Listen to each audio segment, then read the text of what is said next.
Phineas Gage was a man like any other, strong, steady, and reliable. A foreman who guided crews through the rocky Vermont hills, shaping railroads and lives alike. But on a clear September day, everything changed in an instant. A deafening blast ripped through the hillside, hurling dust and stone into the sky. Silence fell, a ringing, stunned silence that seemed to stretch forever. And then he appeared, staggering through the haze, his face streaked with blood, his left eye hanging half shut. The men around him froze, their hearts stopping as they took in the impossible sight. The iron rod lay nearby, 3 feet long, tipped with blood, still warm, a crude spear forged by accident. And yet, against every law of nature, Gage straightened. He steadied himself. He spoke. He should have been dead. The rod had entered beneath his cheekbone, passed behind his eye, and blasted through the top of his skull. Every rule of anatomy said he could not survive, but he did. Breathing, conscious, even trying to calm the men around him. He was not unscathed. He was forever changed. But he was alive, astonishingly, undeniably alive. This is Shadow Chapters, where moments buried in history reveal how fragile and how extraordinary the human mind can be. If you're new here, remember to subscribe. What you're about to hear is not just the story of survival, but of transformation. The strange journey of a man who lived through the unimaginable, and in doing so changed science forever. Now let's step backward in time. Before the accident, before the explosion that would divide his life in two. The Vermont of the 1840s moved at a slower rhythm than the rest of the young nation. The railroads were carving their way through the mountains, linking towns that had long been isolated by distance and winter. Steam was new. Iron was the future. And men like Phineas Gage were the builders of that future. He was 26 years old, tall, lean, with the kind of strength that comes from long days and heavy tools. His job title was simple: foreman. But that word carried weight. It meant responsibility for the lives of the crew, for the precision of every blast, for every yard of rail that cut through stubborn stone. Accidents were common, deaths not rare. Yet under Gage's supervision, the Rutland and Burlington Railroad advanced cleanly, efficiently, and safely. Those who worked with him called him the Steady One. He didn't drink while on duty, didn't rush, didn't raise his voice. When tempers flared, his calm had a way of settling the air. The company superintendent described him as the most capable and efficient man in their employ. In an age before safety codes and modern tools, every success relied on discipline. Crews drilled holes into solid rock, poured gunpowder into the cavities, added a layer of sand to seal it, then tamped it tight with a long iron rod, the same one that would later pass through Gage's skull. If a single step was skipped, if powder met metal directly, the result was disaster. Phineas understood that better than anyone. For him, work was ritual, careful, repetitive, predictable. Each strike of the rod against stone a small promise that chaos could be kept under control. He had been raised in that same spirit of order. Born in 1823 in Lebanon, New Hampshire, he grew up among farms and mills in a household where labor was constant and praise was scarce. His father taught him patience through necessity. His mother taught him restraint through example. In small towns like theirs, reputation mattered more than wealth. A man's worth was measured by his word, his reliability, and the steadiness of his hand. By his early 20s, Gage had already gained a name along the Northern Rail projects. Supervisors valued his exactness. Fellow workers trusted his judgment. He could read the texture of stone, sense when a charge was ready, and time a detonation with instinctive precision. To watch him work was to see confidence made practical. He kept few possessions: his tools, a small ledger for notes, and that tamping iron polished bright from use. It was nearly 4 feet long, tapered at one end, and balanced like a spear. He carried it over his shoulder as naturally as another man might carry a walking stick. To the crew, it was his signature. To Gage, it was simply the extension of a system that worked. Careful preparation, controlled risk, predictable results. Rail work in those years demanded nerve. Men drilled with hand tools, inhaled dust, and stood inches from open charges. The sound of hammers and picks was constant. The smell of powder lingered in the air. Yet there was pride in it. The railroad meant progress. Every foot of track laid was a victory over isolation. And Gage, with his steady temper and mathematical eye, fit perfectly into that age of precision. On the morning of September 13, 1848, the crew began as usual. The sun was bright, the ground dry. They were clearing a section near the town of Cavendish, Vermont, solid granite that refused to yield easily. They had drilled several holes already, filled them with powder, and covered each with sand. By mid-afternoon the men were tired, but ahead of schedule. Gage inspected each charge. He found one still open, the sand not yet poured in. He bent to look, tamping iron in hand. It was a motion he'd made hundreds of times before, routine, instinctive.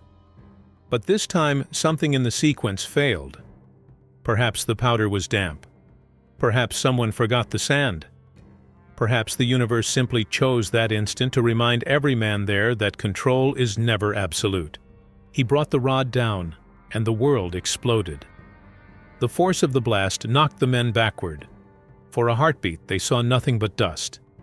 Then the air cleared, and Phineas Gage stood among them, alive.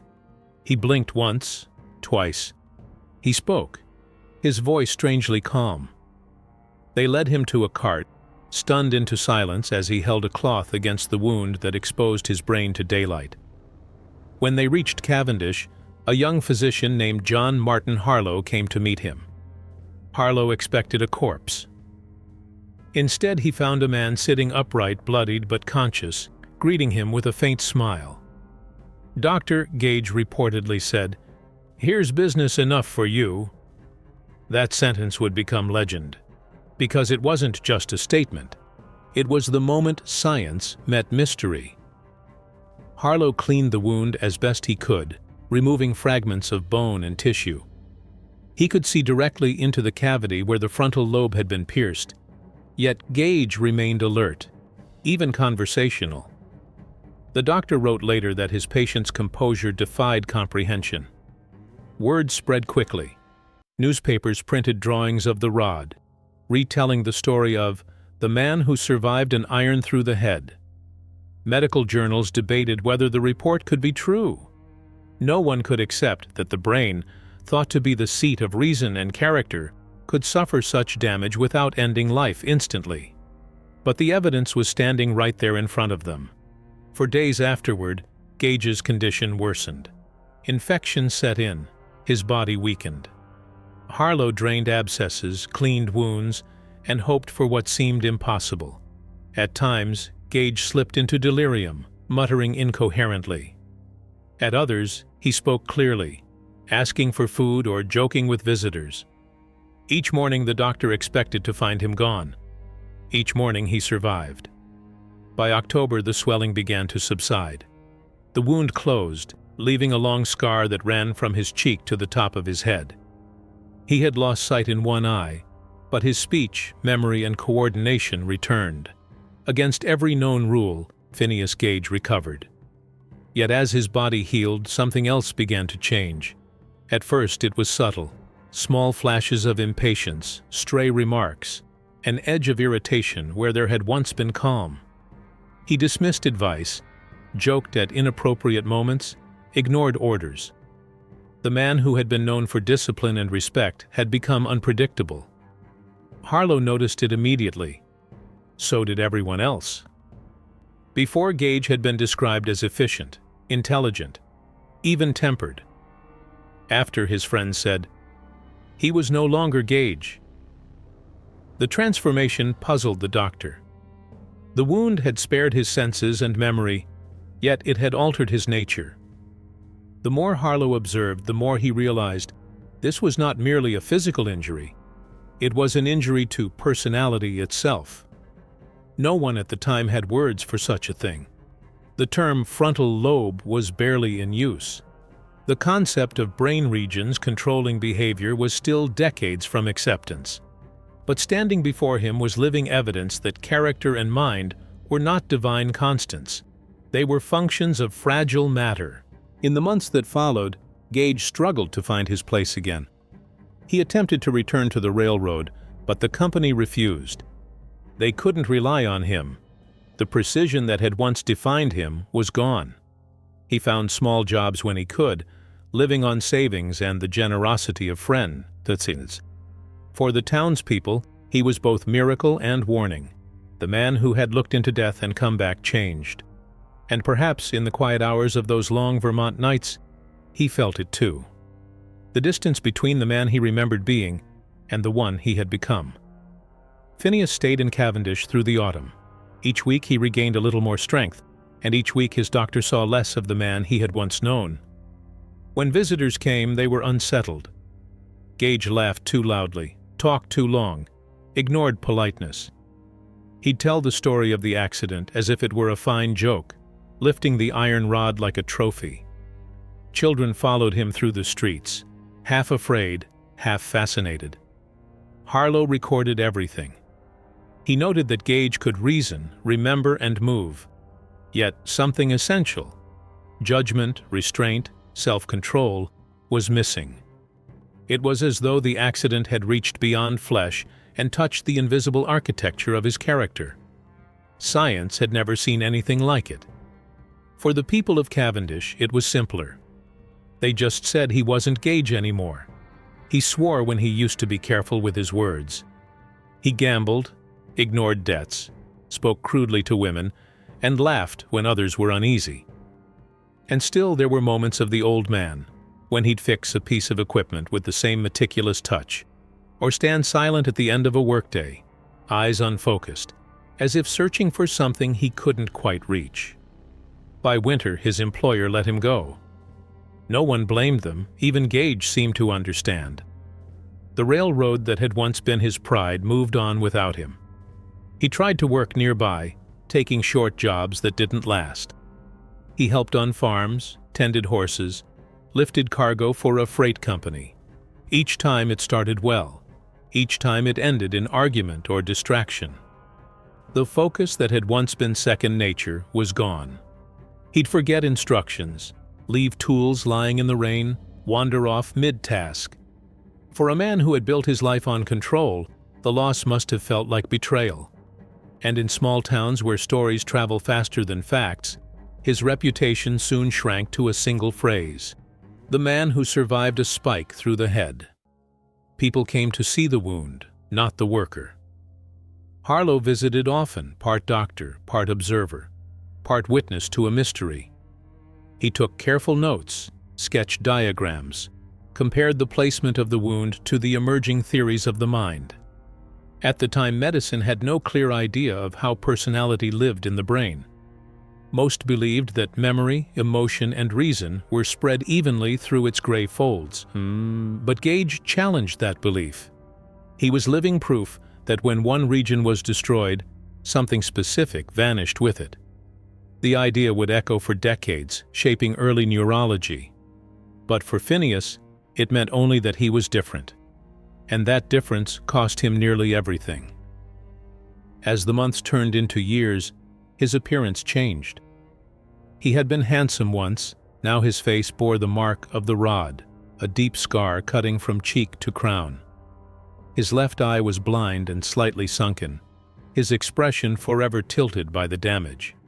He wore a hat most days, but the wound still drew stares. He carried the tamping iron everywhere. Some said he kept it as proof. Others thought he simply couldn't let it go. It was both weapon and witness, the silent companion that had rewritten his life. When asked why he kept it, he'd say quietly, "It's part of me now." Sometimes he traveled to nearby towns, giving brief demonstrations for small fairs or lectures. The curious would gather to hear him speak, to see the rod, to look into the face of survival. He'd tell the story plainly, how the spark lit, how the blast came, how the rod went through him. He'd laugh, make a dry joke, lift the rod for the audience to see. People would gasp, applaud, shake his hand, and then they would leave, grateful it wasn't them. For Gage, the attention was a strange mix of pride and humiliation. He knew he was no longer the man he had been, yet he couldn't escape the proof that he had lived when he should have died. In private, those who cared for him said he grew restless. He moved from place to place, never staying long. He was searching, though, for what no one could say. Maybe for the sense of order that had once guided him. Maybe just for peace. By 1850, he left New England altogether. He traveled south, working odd jobs until he reached New York, then boarded a ship to Valparaiso, Chile. The reason he went so far from home was never recorded. Some thought he followed a friend. Others said he sought work as a stagecoach driver. Perhaps he simply wanted to live somewhere where no one recognized his scar. Chile was a world away from the hills of Vermont, hotter, busier, alive with trade, and the clatter of horses on stone streets. Phineas found employment with a transport company, driving passengers and mail along the long routes between Valparaiso and Santiago. The work demanded skill and coordination, long hours of attention, and constant judgment. Qualities he had once lost. Yet he managed it well. Letters from the time describe him as dependable, polite, and steady behind the reins.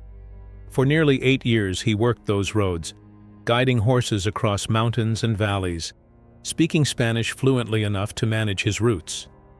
It was as if the pattern of routine and responsibility had slowly retrained his mind. The chaos that had ruled him after the accident faded. Discipline returned, if imperfectly. Perhaps time and repetition rebuilt the pathways the iron had destroyed. Or perhaps it was simpler. The structure of work gave him back a sense of self. But the years took their toll. The heat, the strain, and the old injury wore him down. By 1859, he began to suffer severe headaches and fainting spells. His employers released him, and he booked passage back to the United States, returning to his mother and sister in San Francisco. He was thinner now, his hair streaked with gray. His family welcomed him home with quiet relief. Neighbors described him as gentler than before, even affectionate. He helped around the house, tended the horses, tried again to live an ordinary life. And for a while it seemed he had found something like peace. Dr. Harlow later wrote that in those final months he became industrious, persevering, and engaged in constant occupation. The old qualities, patience, diligence, care, seemed to have returned. Whether that was true recovery or simply age softening the edges of his temper, no one could say. Then in the spring of 1860, the seizures began. They struck without warning, leaving him weak and confused. In May, he suffered a final convulsion and did not wake again. Phineas Gage was 36 years old. When Harlow learned of his death, he wrote to the family requesting permission to study what remained. Months later, he received a small shipment from California. The skull, perfectly cleaned, and the iron rod polished to a dull shine. Together they became part of medical history. Harlow measured the wound, mapped the damage, and compared his observations with the new field of cerebral localization emerging in Europe. The conclusion was clear. The brain's frontal regions governed personality, decision-making, and restraint. Phineas Gage, the quiet railroad foreman from New England, had become the first human evidence of that truth. His skull and the rod still rest today in the Warren Anatomical Museum at Harvard Medical School. Visitors stop to stare at the hole, to imagine the moment of impact, to marvel that life could persist through such ruin. But the real story isn't in the wound, it's in what followed. The accident did more than rewrite medical textbooks. It revealed that identity itself is physical, that the self we think of as spirit or character lives in the fragile folds of the brain. That understanding began here, with one man standing in the dust after an explosion, refusing to fall. When Phineas Gage died in 1860, his story might have ended with a local obituary, had it not been for Dr. John Martin Harlow. The physician who had cleaned and dressed his wounds remained convinced that the case represented more than a medical curiosity. In 1868, 8 years after Gage's death, Harlow published a meticulous report entitled "Recovery from the Passage of an Iron Bar Through the Head." It was an unassuming document, printed in the Boston Medical and Surgical Journal, but its implications were vast. Harlow described Gage's behavior before and after the accident in careful detail, emphasizing that while memory and movement had remained intact, personality and judgment had not. To a profession still guided by the belief that the mind was an indivisible whole, his observations posed a quiet challenge. Throughout the 1860s and 70s, physicians in Europe and North America debated the significance of the report. Some dismissed it as anecdote. Others saw in it the first evidence of a deeper truth, that the brain was not uniform, but composed of regions responsible for distinct functions. In Paris, Paul Broca was studying patients who had lost the power of speech after injury to the left frontal lobe. In Germany, neurologists such as Gustav Fritsch and Eduard Hitzig were experimenting with electrical stimulation, discovering that specific parts of the cortex controlled specific movements. Gage's case fit neatly, almost prophetically, into this new pattern of thought. It provided an example drawn not from laboratory animals, but from a living, working human being. By the 1880s, the image of the man with the iron bar had crossed the Atlantic. Medical schools cited Harlow's paper in lectures on brain localization. Textbooks reproduced drawings of the skull and the tamping rod. The American neurologist David Ferrier called it the most remarkable accident in the annals of surgery. Each retelling grew slightly more polished, slightly more distant from the rough details of Vermont, yet the essential facts remained. An iron rod had destroyed part of the frontal brain, and with it the temperate, disciplined character of a man. In an era fascinated by phrenology, the pseudoscience that claimed personality could be read from the bumps of the skull, Gage's injury appeared to offer real anatomical proof that mind and morality were rooted in matter. For some physicians, this was unsettling. If an injury could alter conscience, what did that mean for ideas of responsibility or the soul? If behavior could be traced to tissue, where did free will begin and end?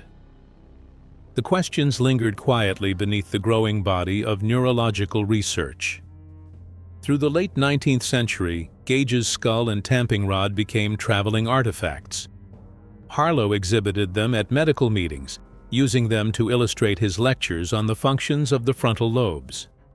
In 1867, he donated both to Harvard University's Warren Anatomical Museum, where they remain preserved under glass. Visitors noted how small the skull seemed, how precise the wound. Some imagined the moment of impact. Others wondered how the man had endured the pain. Few, if any, considered what it meant for the boundaries between body and identity. By the turn of the 20th century, advances in histology and microscopy had pushed Gage's story to the margins of professional science. New methods allowed researchers to study the brain directly. Anatomy replaced anecdote. Yet his name persisted, quoted in footnotes and lectures as the case that had opened the door. Every time a neurologist marked the frontal lobes as centers of planning or inhibition, the shadow of the railroad foreman stood quietly in the background. The first half of the 20th century brought a shift from descriptive neurology to clinical psychology. Sigmund Freud's theories of the unconscious, though far removed from anatomy, still carried echoes of what Gage had revealed: that unseen forces within the mind could reshape behavior without the individual's awareness. While Freud looked inward through dreams, neurologists continued to look outward, mapping the brain with increasing precision. Both approaches, psychoanalytic and physiological, owed a debt to the realization that personality was not immutable. In the 1930s and 40s, surgeons experimenting with frontal lobotomies cited Gage's survival as evidence that the human brain could tolerate drastic intervention. They overlooked, or perhaps ignored, the cost to his personality that Harlow had recorded. To them, the case demonstrated resilience. To history, it served as a warning. After the Second World War, as neuropsychology matured, scholars returned to the original documents. They compared Harlow's clinical notes with later interpretations and found that much of what had been said about Gage was conjecture. The so-called transformation from model worker to violent misfit had been exaggerated by repetition. The real Gage, they discovered, had shown impairment and change, but not madness. He had relearned skills, regained stability, and lived productively for years in Chile. The myth of the madman with a hole in his head dissolved, replaced by a more nuanced portrait of adaptation and recovery. Interest in Phineas Gage revived during the second half of the 20th century. In 1940, the Warren Anatomical Museum catalogued its holdings anew, and the old skull and tamping iron drew fresh attention from medical students. By the 1980s, with the rise of brain imaging, researchers began to revisit the evidence with tools Harlow could never have imagined. Photographs of the skull were digitized, the cavity measured, and three-dimensional computer models constructed. Neuroscientists such as Hannah Damasio and Antonio Damasio at the University of Iowa used these reconstructions to estimate the precise path of the rod. Their work, published in 1994, concluded that the damage had been largely confined to the left frontal lobe and nearby white matter tracts, regions now known to govern emotion regulation and decision-making. The findings confirmed with mathematical clarity what Harlow had described a century earlier from simple observation. Functional imaging, meanwhile, was revealing how networks in the prefrontal cortex integrate memory, emotion, and social behavior. Each discovery traced an intellectual lineage that began on that Vermont hillside. Modern textbooks present Gage not as a curiosity, but as the starting point of cognitive neuroscience, the first demonstration that personality depends on the physical organization of the brain. His case also entered the language of psychology and ethics. Philosophers cited him when discussing the relationship between biology and moral agency. Medical schools used his story to illustrate both the promise and the peril of drawing conclusions from single cases. In legal studies, debates about responsibility and brain injury often invoked his name. A man can survive, the argument goes, but if his brain changes, is he still the same person under the law? The question remains unresolved, yet its phrasing owes something to Phineas Gage. Outside academia, his story filtered into popular culture. Children's science books recounted the man who had a hole in his head. Novelists and playwrights found metaphor in the image of survival through transformation. For artists, Gage became a symbol of resilience. For neuroscientists, a lesson in humility. Every generation reinterpreted him to reflect its own anxieties about identity and technology.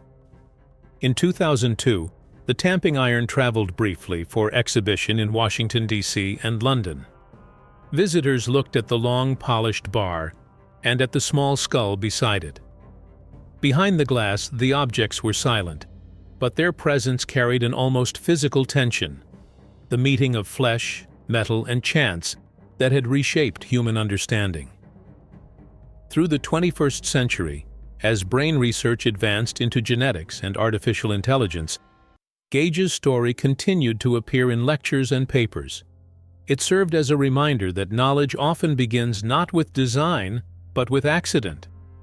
Each new imaging technique, MRI, PET, connectomy mapping, added detail to the same essential insight. The circuits that make us who we are can be broken, rebuilt, and sometimes rerouted. The details of his life remain fuse. What survives are fragments, medical notes, second-hand letters, the faint outline of a man once defined by steadiness. Yet those fragments have supported more than a century of discovery. When scientists describe the prefrontal cortex as the seat of planning, inhibition, and personality, they are, knowingly or not, speaking in the shadow of Phineas Gage. His legacy lies not in the spectacle of his injury, but in the questions it raised. Where does character reside? How much of self is biology, and how much is experience? Can a person change so profoundly that continuity of identity is lost, even while memory endures? These questions remain open, echoed in every clinic where a patient's brain is scanned, in every courtroom where injury is weighed against intent, and in every philosophy seminar that asks what it means to be a person. The quiet objects at Harvard, the skull, the rod, the small brass plaque, offer no answers. They simply endure, reminders of a single afternoon in 1848 when chance exposed the hidden geography of the human mind. Visitors still lean close to the glass, tracing the path of the iron, trying to imagine the man himself. Young, strong, covered in dust, standing amid smoke, unaware that history had just begun to write his name. More than a century and a half later, Phineas Gage remains both an individual and an idea, one life standing at the boundary between mystery and understanding. He reminds us that the mind is not apart from the body, and that to know one is to accept the fragility of the other. In the story of his accident, science found its first map of selfhood. And in the endurance of that story, humanity found a mirror.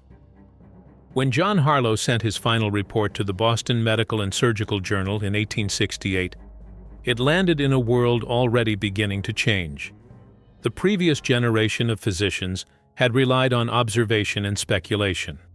The new one was turning toward anatomy and experiment. Gage's survival, preserved now in print rather than rumor, arrived just as the idea of a localized brain was taking hold. In Paris, Paul Broca was dissecting the brains of patients who had lost the ability to speak but could still understand language. In 1861, he announced that lesions in the left inferior frontal gyrus produced what he called aphemy, loss of articulate speech.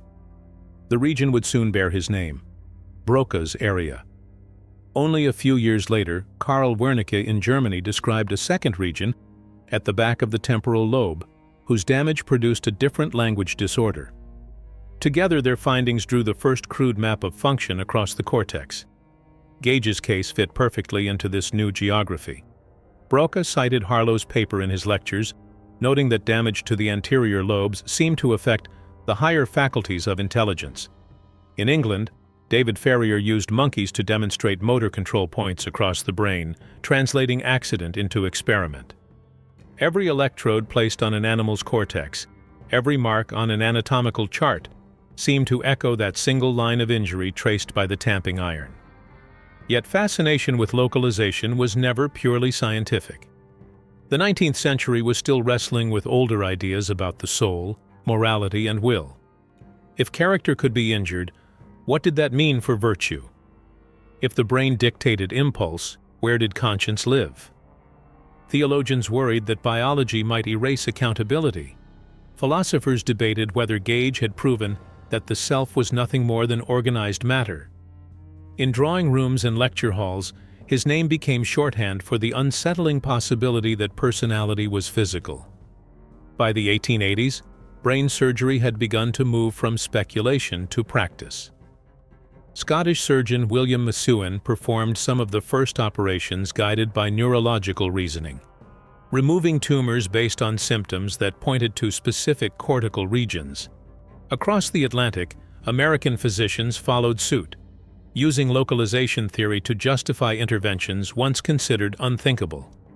Gage's survival had shown that even massive frontal injury did not necessarily mean death. That knowledge, translated through decades of medical progress, gave early neurosurgeons the courage to cut where others would not. As instruments improved and anesthesia spread, the human brain became less a forbidden organ and more a frontier. Laboratories multiplied across Europe. In Leipzig, Wilhelm Wundt established the first institute devoted to experimental psychology, blending physiology and introspection. In London, neurologists like Hewlings-Jackson studied epileptic seizures to infer how different layers of the cortex interacted. Each field, neurosurgery, psychology, psychiatry, claimed a piece of the mystery that Gage's accident had exposed. The public, meanwhile, absorbed a simpler narrative. Illustrated magazines told the story of the man with the iron through his head as both marvel and morality tale. Some writers presented it as a lesson in divine providence, others as proof of human resilience. The finer details, the infection, the changes in temperament, the slow rebuilding of function, were lost to popular retelling.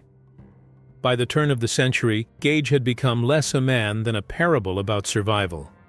Yet within professional medicine, his example persisted in subtler form. When neurologists discussed the executive functions of the frontal lobes, planning, inhibition, foresight, they often began with a nod to Harlow's description of Gage's impatience and poor judgment. The case supplied the bridge between anatomy and behavior, a bridge researchers continued to cross long after the original records were yellowed and brittle. Across the ocean, the Italian criminologist Cesare Lombroso cited Gage in support of his theories about the biological roots of moral deviation. He argued controversially that certain forms of criminality might stem from congenital or acquired brain defects.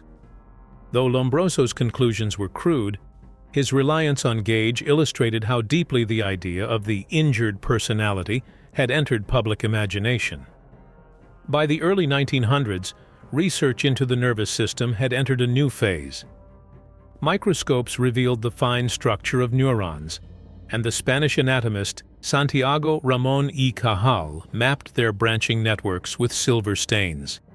He showed that the brain was not a continuous sponge of tissue, as once believed, but a collection of discrete cells communicating through microscopic gaps. Every new discovery about neurons strengthened the notion that mind was a product of matter. When medical students studied Cajal's drawings, many could not help recalling the older case that had pointed the same way: Phineas Gage, the living evidence that physical damage could alter thought and feeling. As the century progressed, Gage's story became part of medical folklore. It appeared in textbooks beside diagrams of Broca's and Wernicke's areas, a small illustration tucked among charts of cortical gyri. Few doctors had read Harlow's original paper.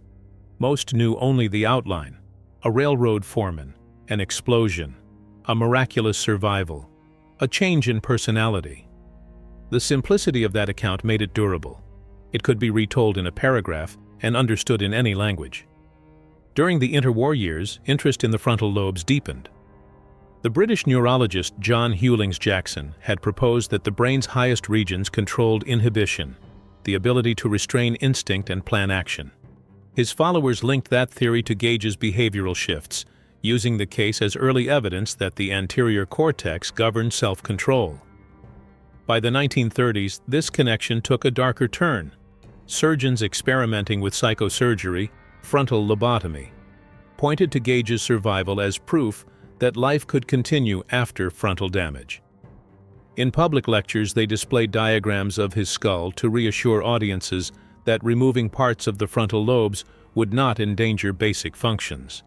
The cautionary details that Harlow had recorded, the impatience, the impulsivity, were largely ignored. Within 2 decades, thousands of patients underwent the procedure. History later judged it harshly, but the justification traced back, however indirectly, to that Vermont hillside.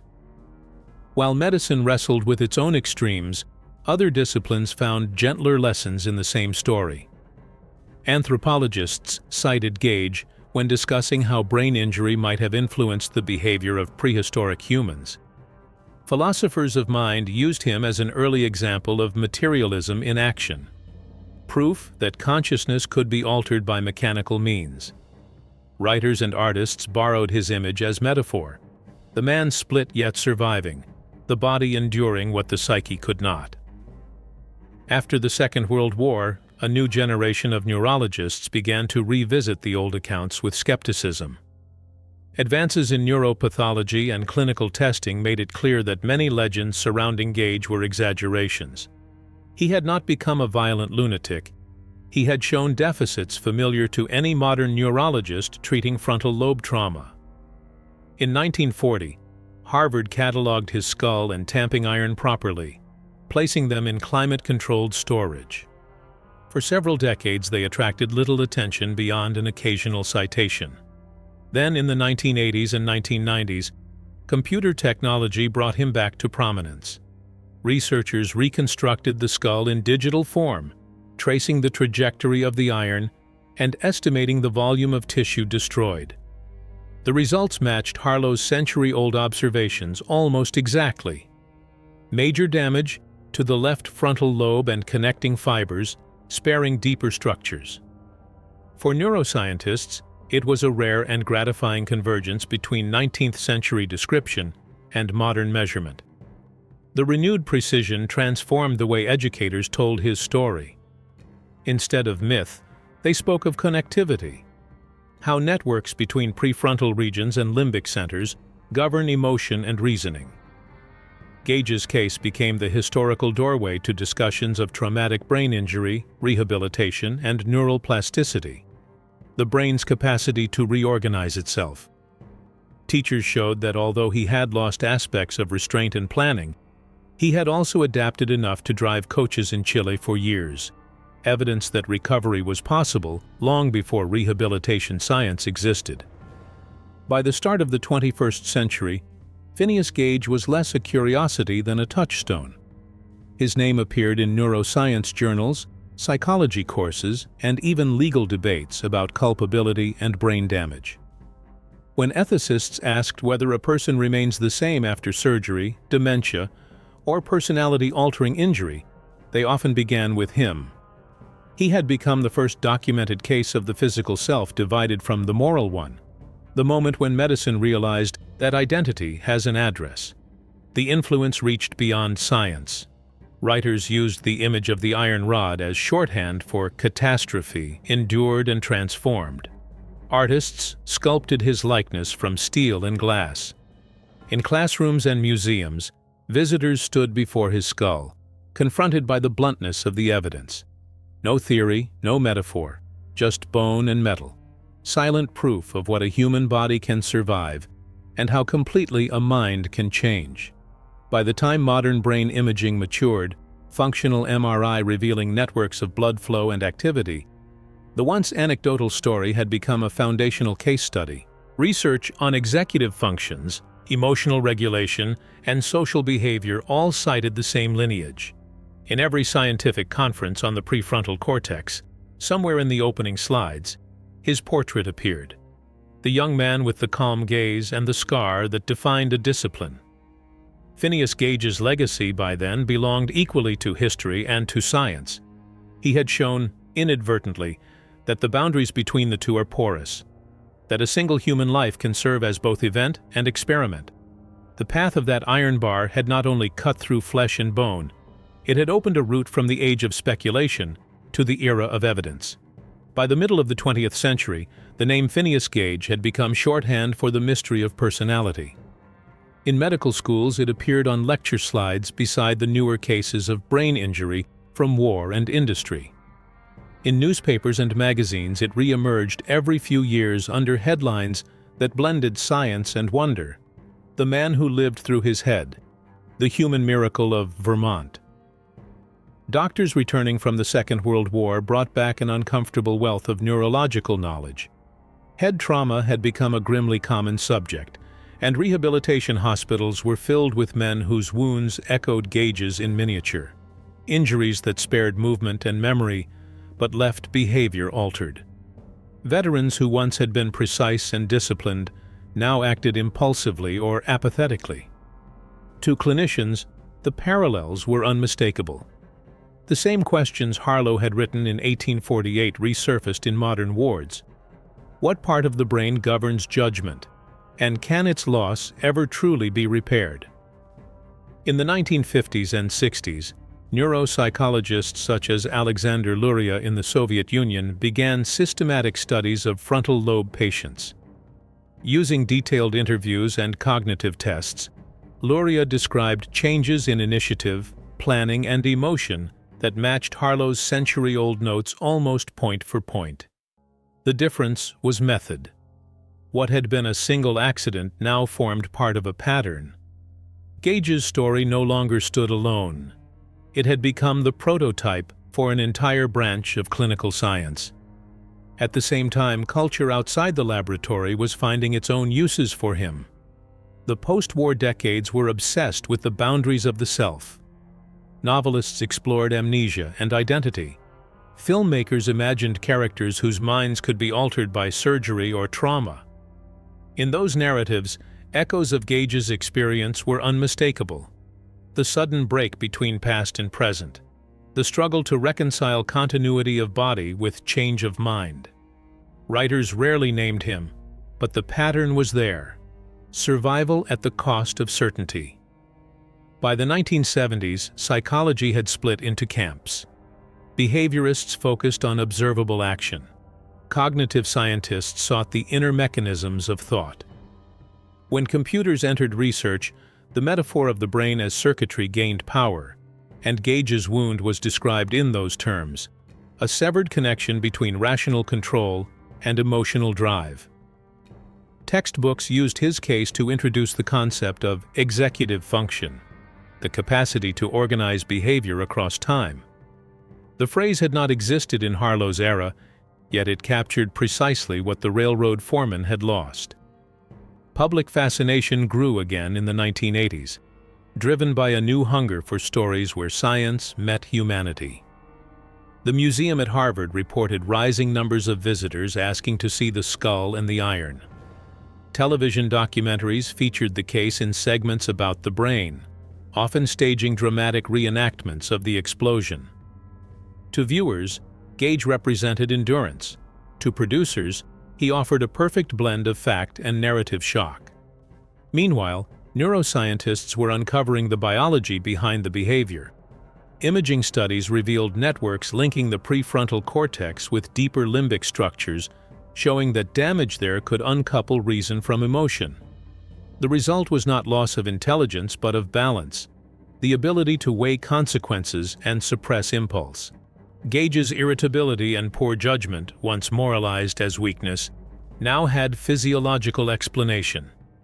The iron had broken the circuits that integrate feeling and foresight. By century's end, his name appeared in unexpected places.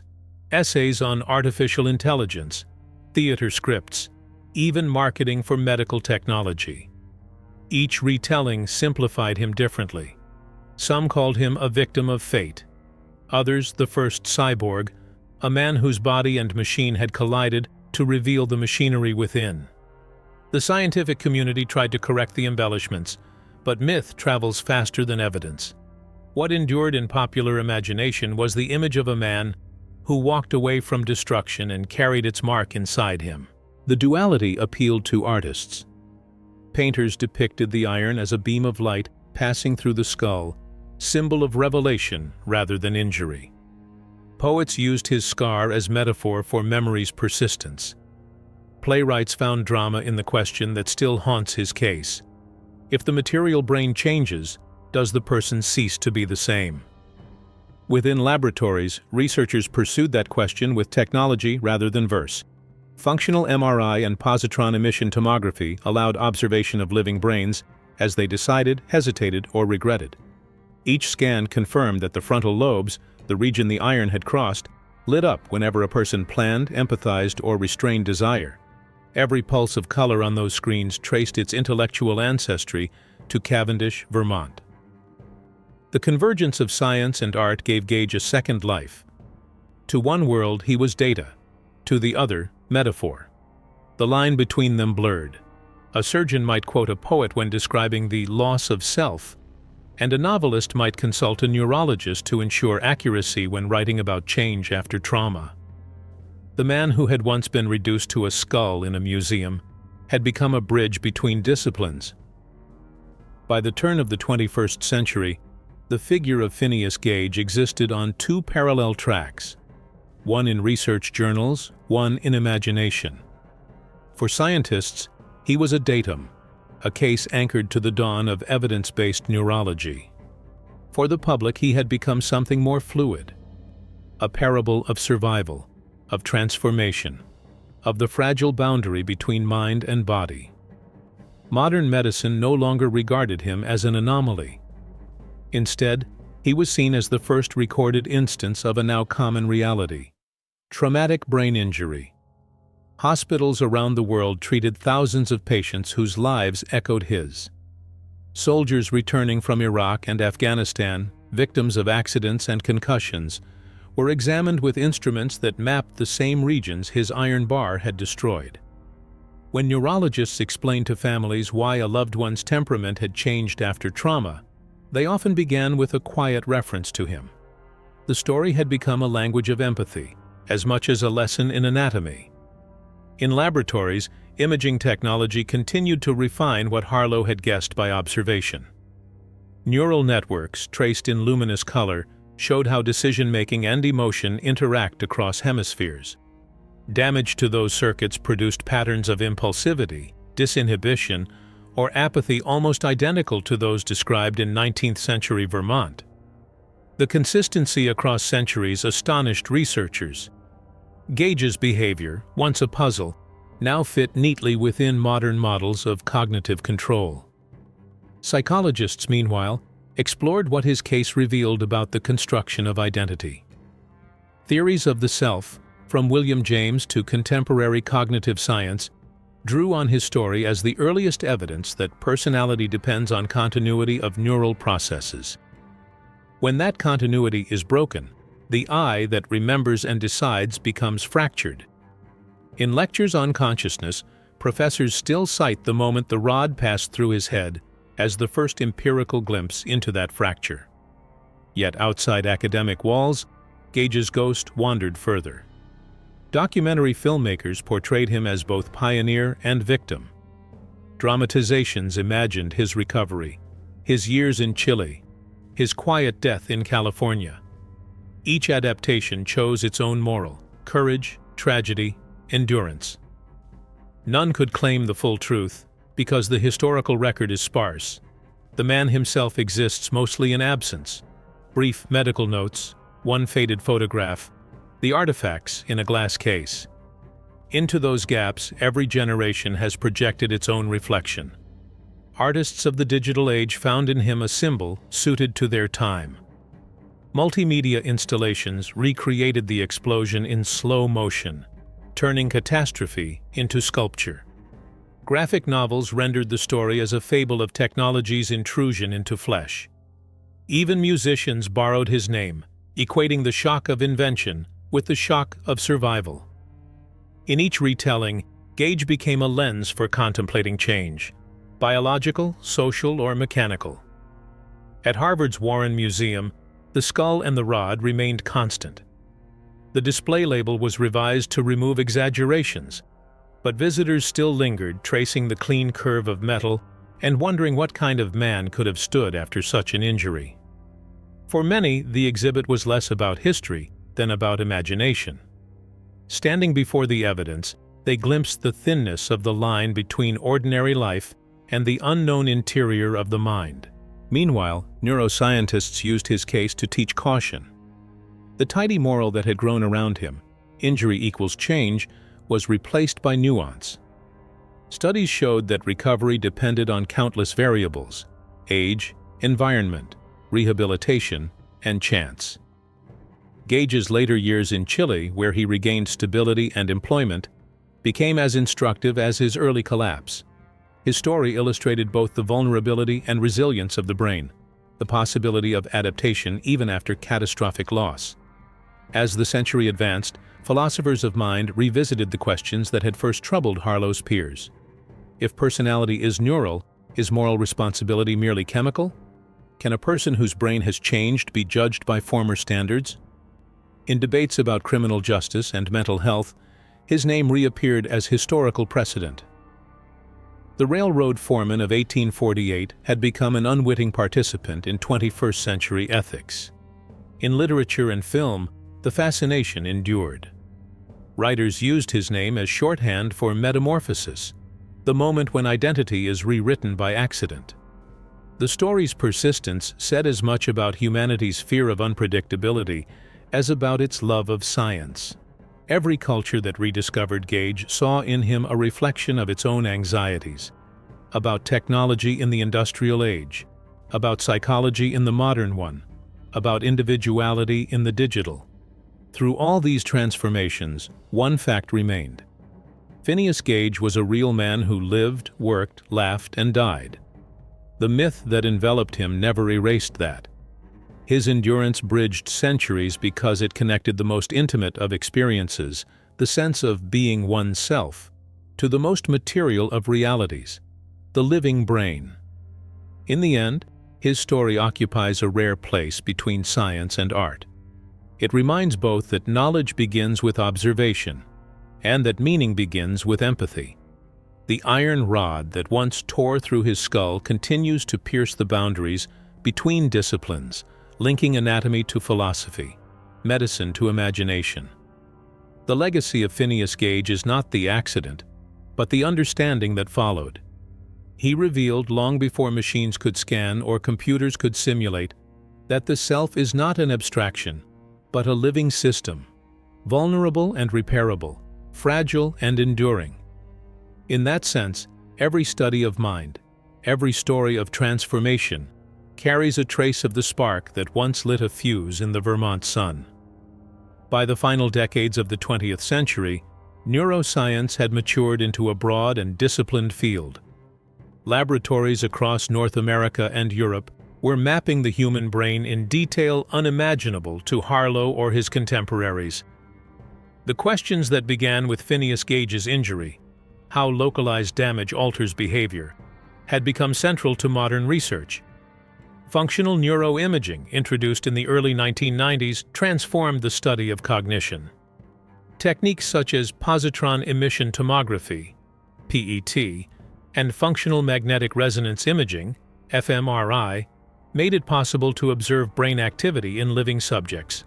Researchers could now see which regions engaged during planning, language, empathy, or impulse control. The same frontal circuits destroyed in Gage were repeatedly shown to activate when participants evaluated risk, suppressed inappropriate responses, or considered moral choices.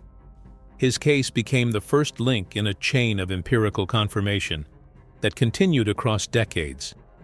Clinical neurology expanded these findings into practice. Traumatic brain injury units documented behavioral syndromes resembling the pattern first recorded in Cavendish: intact memory and intelligence accompanied by deficits in organization, inhibition, and emotional regulation. In medical literature, this was termed the disexecutive syndrome. Rehabilitation specialists used the example of Gage to illustrate the importance of structure, feedback, and social support in recovering function after frontal lobe trauma. Each paper that cited him placed his 19th century experience within a modern taxonomy of cognitive impairment. Parallel to these developments, advances in neurosurgery refined the ability to reach and repair the frontal lobes with precision. Stereotactic guidance and microsurgical tools allowed surgeons to remove tumors or vascular malformations in regions once considered inaccessible. Reports from the 1980s onward noted that careful preservation of surrounding tissue prevented the dramatic personality changes once associated with frontal operations. The story of Gage served as both warning and reassurance. Catastrophic damage produced dramatic change, but controlled intervention need not. In psychology, large cohort studies extended the concept of executive function, introduced in the 1970s. Researchers measured planning, sequencing, working memory, and response inhibition through standardized tests such as the Wisconsin card sorting task and the Stroop test. Correlations between poor performance and frontal lobe injury reinforced Harlow's basic observation with statistical rigor. Where Harlow had a single patient, modern scientists had hundreds. During the same period, computational neuroscience attempted to model decision-making in software. Artificial neural networks simulated circuits of the prefrontal cortex, testing how alterations in connectivity might yield impulsive or perseverative behavior. Although these models were mathematical abstractions, they often cited Gage's case as historical context. The first natural experiment demonstrating that a network structure determines its output. Neuropsychology's interest in emotion grew simultaneously. Researchers such as Antonio Damasio studied patients with localized frontal damage, comparing their decision-making to that of healthy controls. Using somatic marker theory, Damasio proposed that emotional feedback from the body guides rational choice, and that damage to ventromedial prefrontal regions disrupts this integration. In Descartes' Error, 1994, he described Gage as the earliest recorded example of such disconnection. The case, once anecdote, had become data supporting a formal model of cognition and affect. In trauma medicine, military conflicts renewed attention to the subject. Soldiers exposed to blasts frequently presented with mild traumatic brain injuries affecting the same frontal and temporal regions. The U.S. Department of Defense and allied research groups established longitudinal studies comparing cognitive and emotional outcomes. Their reports frequently referenced Gage as the historical foundation of the field, the first instance linking brain lesion to personality alteration. Genetics and neurochemistry added further dimensions. Investigations into neurotransmitter systems, particularly dopamine and serotonin, clarified the biochemical basis of impulse control and motivation. Although far removed from 19th-century Vermont, these studies echoed Harlow's qualitative descriptions. The balance between drive and restraint originates in frontal circuits modulated by chemical signaling. Modern pharmacology, antidepressants, mood stabilizers, and antipsychotics, operates on pathways whose dysfunction can mimic or mitigate the behavioral shifts once attributed solely to structural injury. As neuroscience entered the 21st century, digital archives made Harlow's original writings widely accessible. Scholars re-examined his case reports alongside modern imaging reconstructions. The integration of historical documentation with computational modeling produced one of the most complete longitudinal portraits in medical history. Few other cases spanned such a range, from handwritten notes to high-resolution simulation. Educational institutions used this continuity to teach scientific method. In lectures on research design, Gage's case illustrated how observation leads to hypothesis, replication, and revision. The timeline from 1848 to the present embodied the progression from qualitative to quantitative science. Students studying cognitive neuroscience encountered his name not as legend, but as a chronological reference point, the first entry in the database of human neurobehavioral disorders. At the same time, clinical ethics adopted the case for its historical clarity. When discussing patient consent, risk, and communication, medical educators contrasted Harlow's era of improvisation with modern standards of protocol.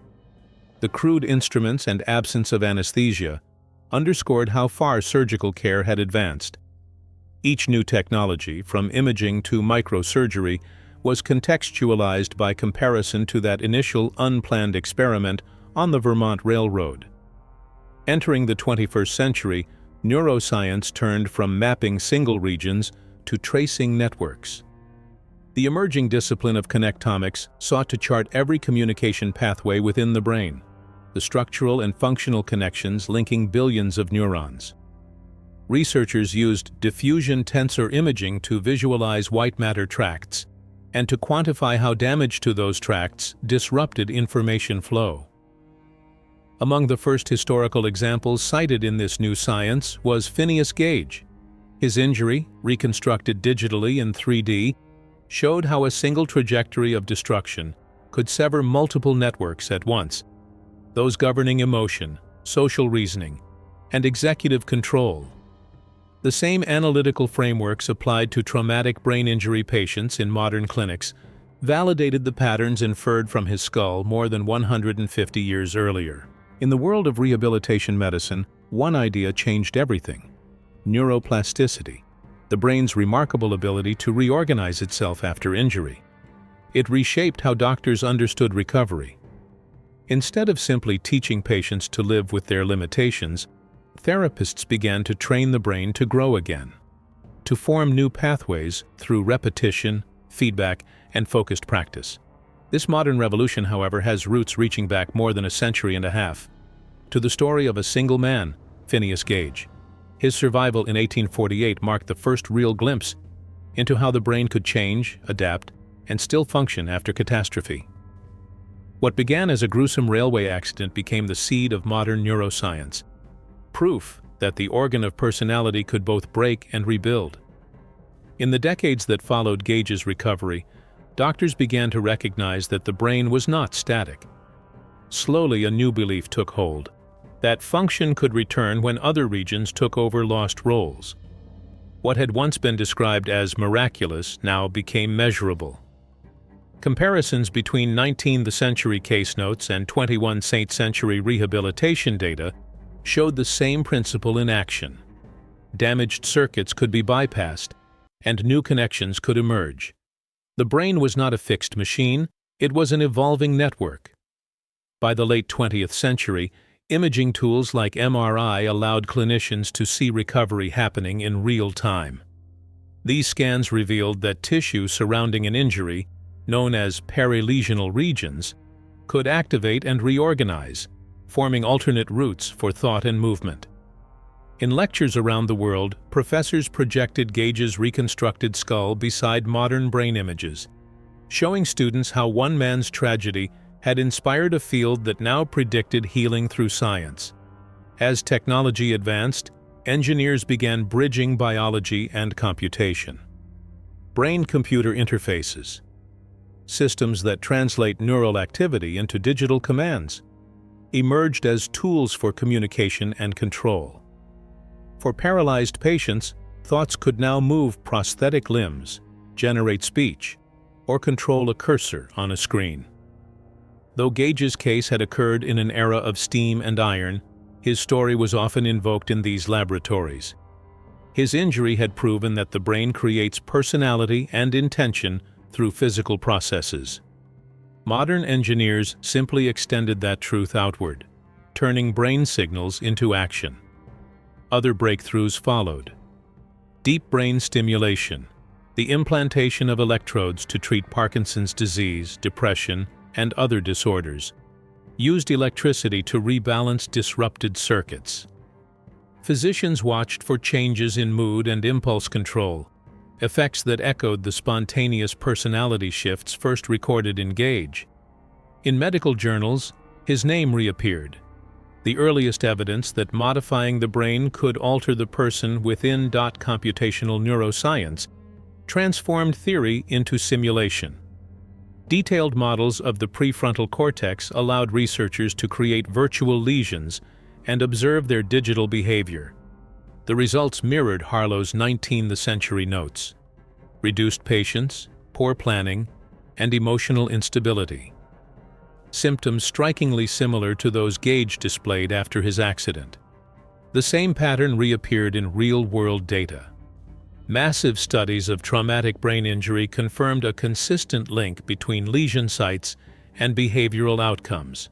Statistical models of prognosis, used in hospitals across the world, traced their conceptual lineage directly to the observations made in that small Vermont town. What was once an isolated case had become the prototype for modern classification systems in neurology and psychology. Over time, Gage's story became a fixture in education. Medical and psychology textbooks began their chapters on the frontal lobes with a brief summary of his accident. Students in ethics courses debated what his transformation said about identity and responsibility.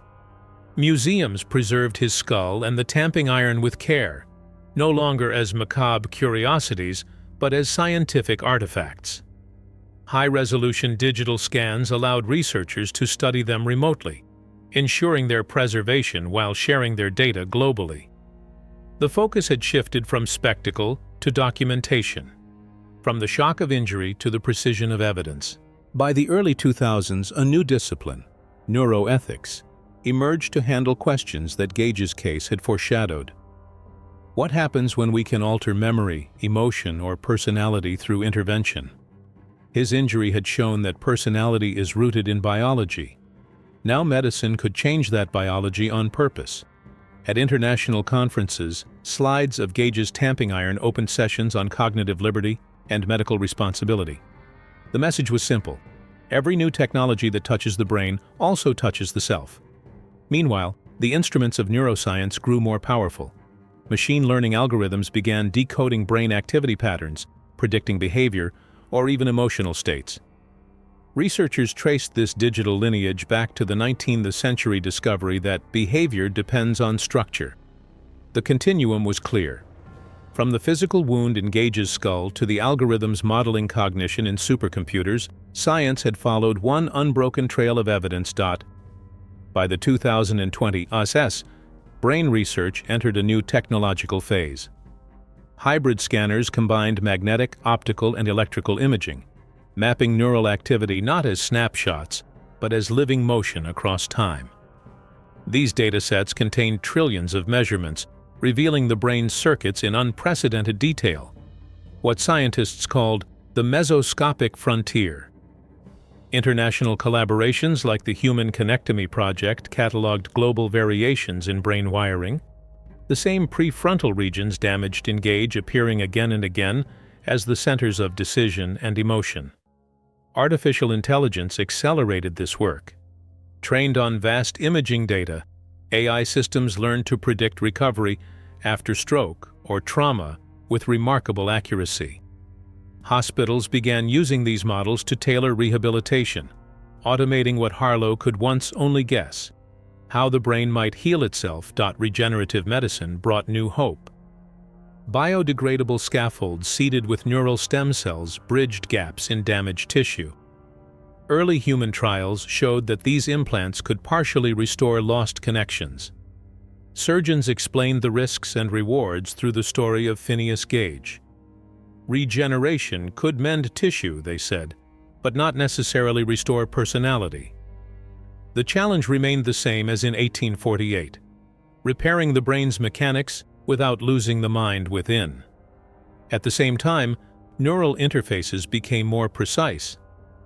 Microscopic electrode arrays could both record and stimulate signals, reconnecting damaged networks or stabilizing emotional regulation. What began as an effort to replace movement evolved into a quest to restore thought itself. Museums adapted to the digital era.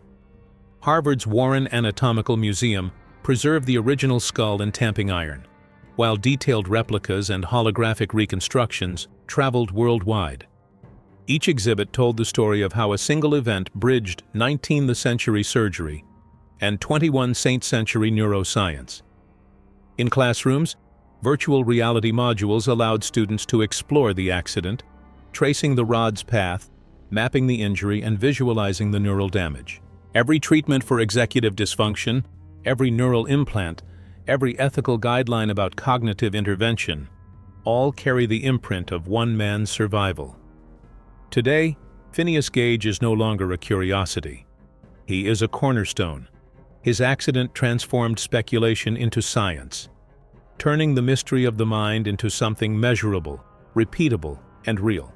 From neuroplasticity to brain-computer interfaces, from therapy to artificial intelligence, his case remains the first link in an unbroken chain of discovery. The skull and iron bar rest quietly at Harvard, their significance no longer in the horror of the wound, but in the clarity of its lesson: that the mind and the brain are one, that identity arises from matter, and that within that fragile structure lies everything we are. The blast that nearly killed Phineas Gage did more than alter one life. It opened the path to understanding what it means to be human. The blast that nearly ended one man's life became the spark that illuminated the human mind. Phineas Gage's survival did more than defy medicine. It reshaped it. From that moment in 1848 to the laboratories of today, his story reminds us that identity, memory, and emotion all rise from the same fragile circuits within the brain. 2 centuries later, we're still tracing the path of that iron rod, not through bone, but through time, following how one accident revealed what it truly means to be human. And perhaps the greatest lesson of all is this: even when the brain is changed, the will to understand, to question, to rebuild, to learn, endures. If you'd like to explore more stories that uncover the mysteries of history, science, and the human spirit, subscribe to Shadow Chapters. Because every story we tell brings us one step closer to understanding ourselves.